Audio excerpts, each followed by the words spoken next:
Photographs, and President Obama kept the Prime Minister waiting for hours while he ate dinner. Not yesterday, with smiles all around. And here for his first interview since the meeting is the Israeli Prime Minister. Good morning, Mr. Prime Minister. Thank you for joining us today. And I guess you couldn't have asked for a warmer reception from President Obama yesterday. There was the private meeting in the Oval Office.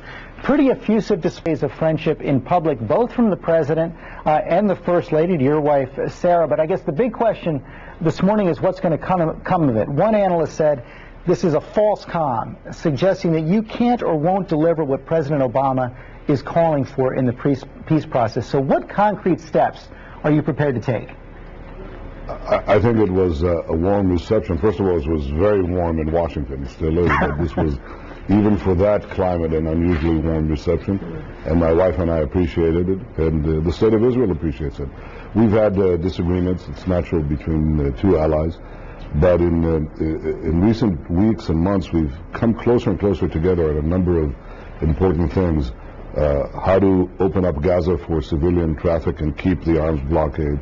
How to make sure that, to clarify to the world that America's policy regarding the NPT, the Nuclear Proliferation, Non-Proliferation Treaty, that policy vis-a-vis Israel stands firm in the way that it's always stood. And all of this was clarified in the course of these discussions. But the main thing, George, that came out of these very good discussions I had with the President is that we want to advance peace. And the simplest way to advance peace is to put aside all the grievances and all the preconditions and all the excuses that have been put up to prevent me and President Abbas of the Palestinian Authority from sitting down. I said, I'm ready to sit down with him in Jerusalem, in Ramallah, that's 10 minutes away from my office, to discuss peace without preconditions. And if we do it, we could defy the world. I know that's your position, Mr. Prime Minister, but even yesterday you did say you were prepared to take concrete steps to advance this process. You know the Palestinians need to see that. What are you prepared to do? More security autonomy for the Palestinians on the West Bank, prison releases. Are you willing to extend the settlement freeze past its deadline of September? Well, we've done quite a bit in relaxing hundreds of roadblocks and checkpoints. That's facilitated the West Bank economic boom. I've talked about my vision of peace, of a demilitarized Palestinian state that recognizes the Jewish state of Israel.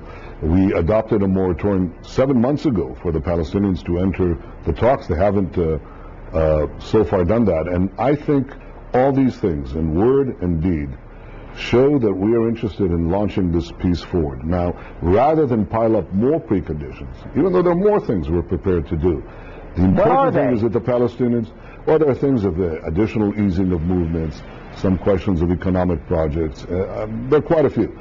And the point is we're prepared to do them. But what we want to see, finally, is one thing. We want President Abbas to grasp my hand, get into a room, shake it, sit down, and negotiate a final settlement of peace between Israel and the Palestinians. Believe me, George, it's hard. There will be risks for us, for me, also for my country. We'll have to have very strong security arrangements so that the areas that we vacate do not turn into Iranian strongholds for firing rockets and sending terrorists against us. That's happened before in Lebanon and in Gaza. So we have some very clear requirements. The Palestinians will have very clear requirements. The only way that that is going to mesh together is if we sit down together so that we can live in peace and security side by side together. How about extending the settlement freeze? The President said yesterday he hopes that there'll be enough progress in the peace talks for the freeze to be extended past September. What exactly do you need to see from the Palestinians in order to extend that settlement freeze past the deadline in September? We discussed the concrete steps that need to be taken in the next few days, literally in the next days and weeks, to finally begin these direct negotiations for peace. I think once we get there, realities may change, but I think the most important reality is that we don't stick on, as we negotiate a historic peace between Israel and the Palestinians, we don't stick on all sorts of requirements and grievances. So you're open to extending the freeze? Ancillary. I'm open to beginning peace negotiations now, and that's what I want to do. And by the way, I've been open for the last year and a quarter. I think we've wasted a lot of time with these kinds of excuses, preconditions, all sorts of things that are packed in the way of a simple action. You know, you've seen these pictures of peace conferences where, let's put it in the Middle East as a peace tent. We're sitting in the tent. We're waiting for Mahmoud Abbas, the president of the Palestinian Authority, to sit on the other side across the table in the tent.